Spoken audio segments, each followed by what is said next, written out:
This video is concentrating on the channel strips. The one on your screen right now is the E channel.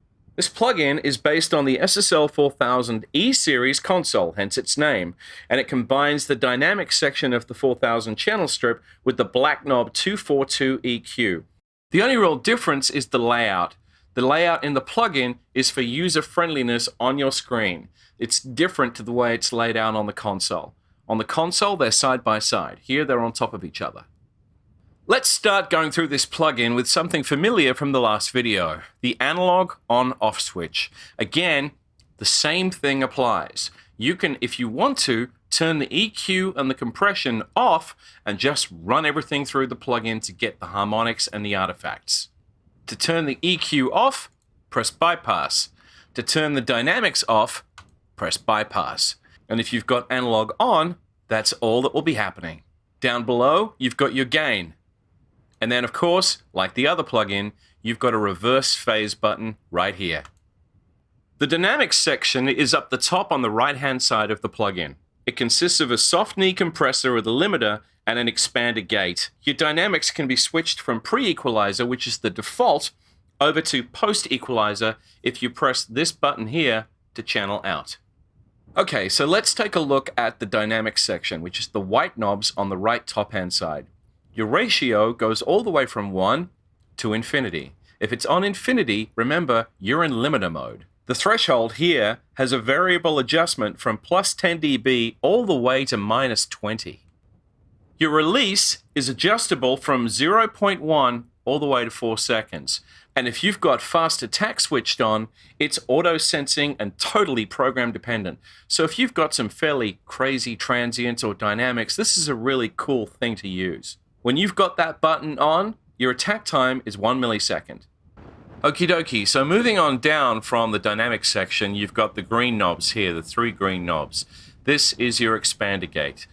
Quick summary on an expander if you've never used one before. Think of it as the exact opposite of a compressor. It's going to help you bring that sound out. And a gate is, well, a gate is a gate. It's actually going to gate the sound at a certain threshold. So let's go through it from the top knob to the bottom one. First up, we're dealing with this in expander mode, and I'll show you how to get it into gate mode in a second. With the threshold on as the expander, you've got minus 30 dB all the way to plus 10 dB. You've got a range that's variable from 0 all the way to 40 dB. And again, take into account, and I will bring this up again, every time you hover over it, you can double click it and you can type in whatever you want, okay? You can do that with any of these knobs on pretty much any Waves plugin. Your release time is adjustable from 0.1 of a second all the way to 4 seconds. And when your attack time switch, this one here, is set to slow, meaning fast attack off, your attack time on the expander, again, is auto-sensing and totally sound dependent. Now we're going to mess this around and turn it into a gate. All I have to do, literally, just tick that there. We're out of expander mode, and now we're in gate mode. And at that point in time, this area here stops being an expander and becomes a gate. We're going to go through how to apply the expander, the gate, and the dynamics section in the workflow video. Remember, all we're doing right now is taking you through every section so that you understand what all the buttons and knobs do. Okay, so I've just opened another channel strip, the E channel strip again, and I've opened it on this track here, which is a synth lead. I just added it, so let's call it lead synth. Beautiful. Got to have everything labeled. And what we're going to use here is we're going to use this so that we can actually show you where the gain reduction meter is. So, okay, so I've got my ratio at 2:1, I've got my release set, and I've got my threshold at 0.9. Now, watch as I move the threshold up on the little meter on the right-hand side below the gate.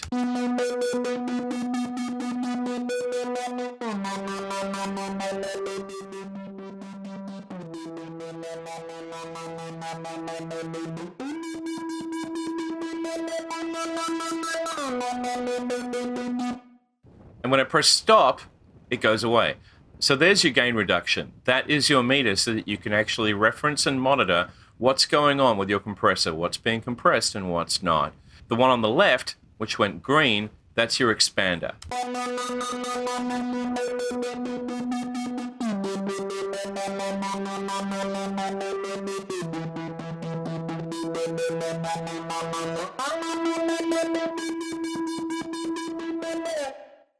Now you'll also notice that other than analog on, I've got my input dialed up.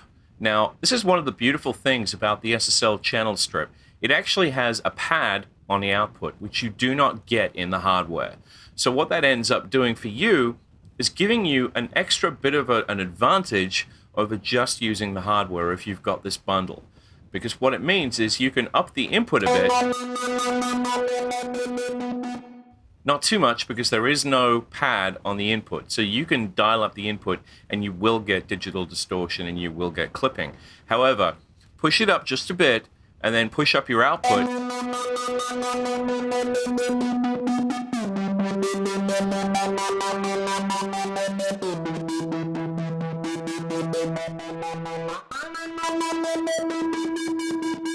And with a teeny bit of expansion and some dynamic tweaking, you can get a very, very fat sound.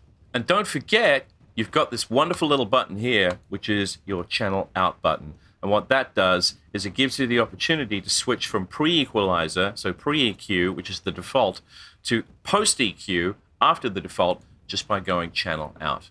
It all depends on the chain of events. In this case, I actually like it as default, so I'm going to leave that button unchecked. While we're still on the right-hand side over here, you have your output meter and you have your input meter, and you can choose between them just by clicking on them. It turns orange if it's active. So if I want to have a look at exactly how much lead is really going into this SSL channel strip,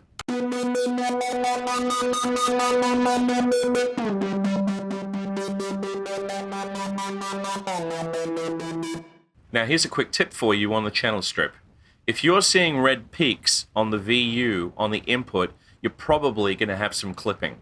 Even if you can't hear it straight away, I would suggest from experience that you dial it back. Now, if you take it to output, however,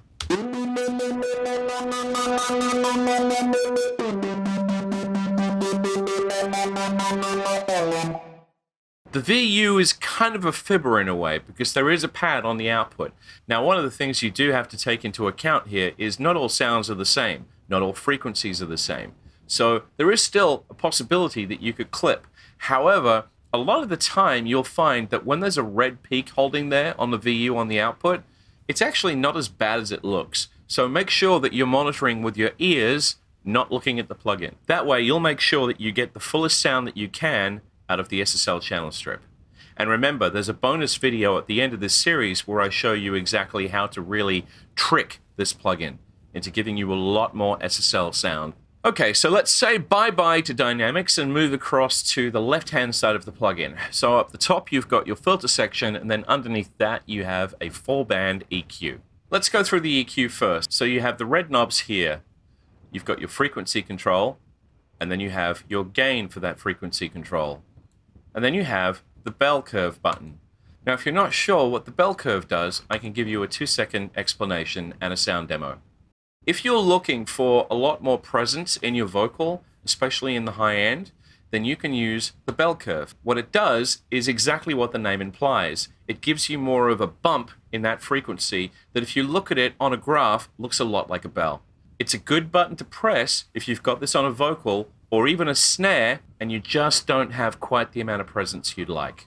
Let me show you. So we're now looking at another instantiation of the E-channel channel strip. I've got it on Transfuser, which is my favorite drums VI, especially for remixes like this one, which I did last week. It's straight after the VI, and then I've also got a trim here as well, which I'll explain in the workflow video, because it's a trick. Now I've got my EQ set, I've got my compression set. I'm really happy with the way it sounds. However, when it goes into the session, it doesn't quite have the presence that I would want. Have a listen. I've been kinda lonely, girlfriend just disowned me, getting in the mood all by myself. So what I'm going to do in my high frequencies is turn on the bell. Have a listen to what it does. I've been kinda lonely, girlfriend just disowned me, getting in the mood all by myself. So I take a train to nowhere, thinking she may go there, looking just for me and no one else, and much too.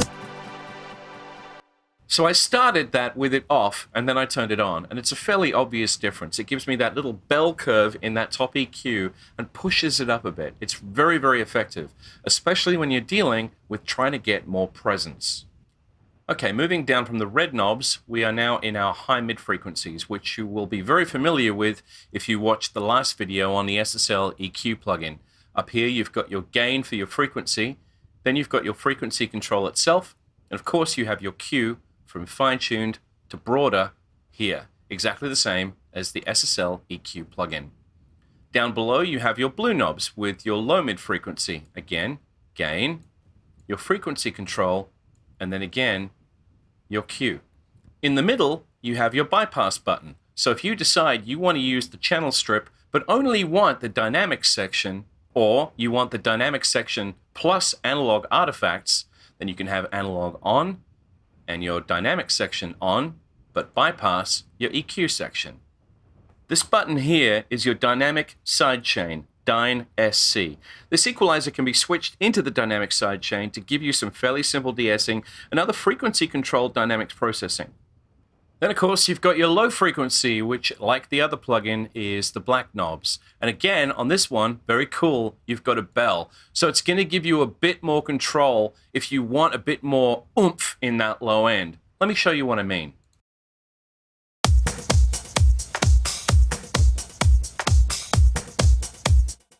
So there's my low end. I like it, it's okay. However, I would like a teeny weeny bit more presence in the 300 area. I've got my EQ setting there. Now, I'm going to turn on the bell after I've pressed play.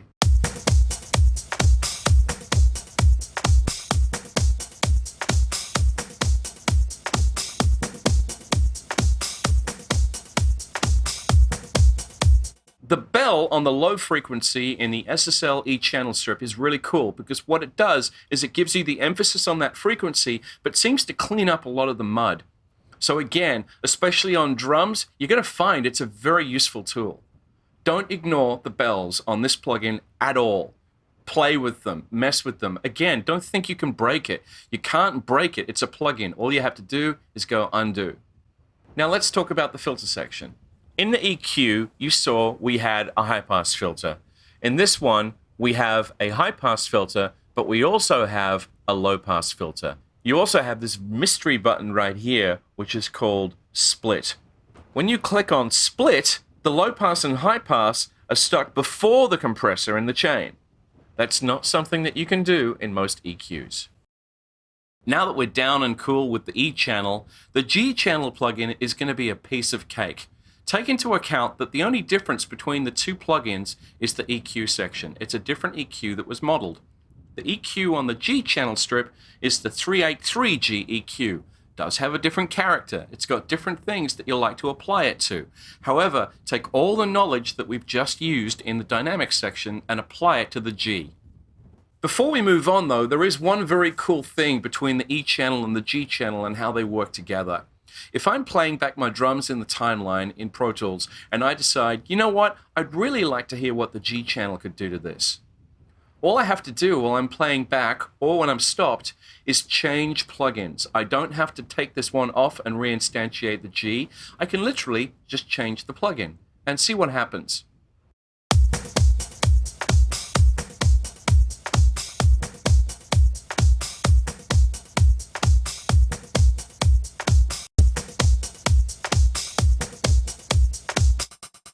It automatically keeps 90% of the settings. The only thing that changes are the functionality parts that are different between the E and the G. It's a really cool feature and one you should definitely mess with if you have this bundle. Now let's move on.